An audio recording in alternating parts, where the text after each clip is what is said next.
I'm Susan McGinnis in the Energy News Center. A big push today for wind energy from nearly 30 governors. It was the message in a new report to Congress and the White House from the Governors Wind Energy Coalition. Clean Skies' Dan Goldstein has more. Thanks, Susan. And today's report details what the governors want from the White House and Congress when it comes to getting more wind power. Now, the report is called Great Expectations, and that is exactly what the governors want from Congress and the White House. They want a renewable energy standard nationwide, at least 10% coming from renewable energy. They also want extension of tax credits for wind production, plus streamlined permitting of those projects. They say that increasing the amount of wind we produce offshore and onshore would create about 150,000 jobs directly. That's according to the report today, and 500,000 indirectly. And that's in line from a Navigant study earlier that we heard from AWEA and other wind energy groups who said that if we had a renewable energy study, it would create about 275,000 jobs. But one of the key things they don't want is they don't want these issues tied up in a climate bill. They want these separate. And here's what Iowa Governor Chet Culver had to say on a conference call.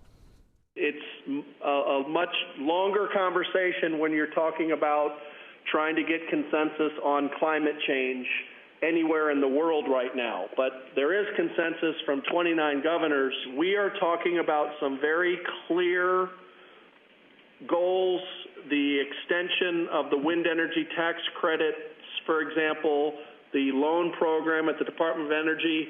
We don't want those things to get caught up in a broader debate and discussion that will only slow us down.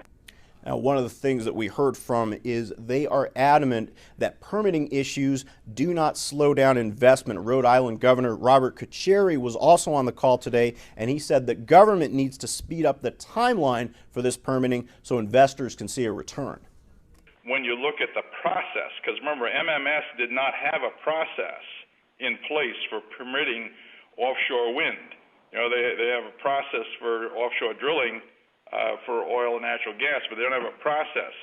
So they've been developing, and we've been actually working with them, a process.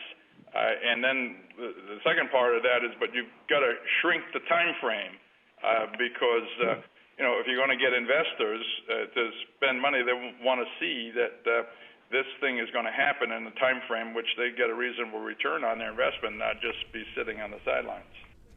Now, Governor Carcieri also said that he says that the delays that we've seen happening in Cape Wind are not likely at least to happen elsewhere. That's because he says that those projects are going to be deep water projects 12 to 15 miles offshore under the horizon, unlike Cape Wind, which, as we know, is in the middle of Nantucket Sound. So it's going to be very interesting to watch. Dan Goldstein, Clean Skies News.